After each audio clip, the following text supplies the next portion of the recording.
Hi అండి, welcome to our channel. ఇంతకుముందు నేను ఒక షార్ట్ పెట్టాను. అందులో ఈ గిన్నెలు క్లీన్ చేసే పేస్ట్ కనిపించింది. అది ఏ పేస్ట్ అని చెప్పి నాకు కామెంట్లో అడిగారు.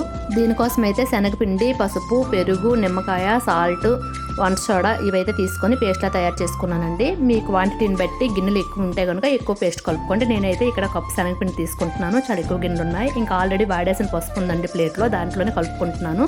3 spoons salt, 3 spoons one soda తీసుకున్నాను. ఇంకా అలాగే హాఫ్ కప్ పెరుగు వేసుకొని నిమ్మకాయ కూడా పిండుకొని ఈ విధంగా పేస్ట్లా తయారు చేసుకున్నామండి.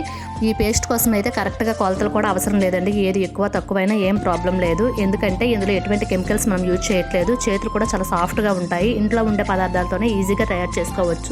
ఇంకా చూడండి, ఇక్కడ రాగి పాత్రలకు అయితే చాలా బాగా పనిచేస్తుంది. ఇంకా రాగి, ఇత్తడి, వెండి మూడింటిని అయితే ఈ పేస్ట్తోనే నేను క్లీన్ చేశాను. 1 year బ్యాక్ ఫుల్ వీడియో అయితే పోస్ట్ చేశానండి. డిస్క్రిప్షన్లో లింక్ కూడా ఇస్తున్నాను. అవసరం అనుకునే వాళ్ళు చెక్ చేయండి. నేనైతే ఈ విధంగా నా పూజా సామాగ్రి క్లీన్ చేస్తానండి. మీరు ఏ విధంగా క్లీన్ చేస్తారనేది మీ కామెంట్లో తప్పకుండా తెలియజేయండి. Thanks for watching.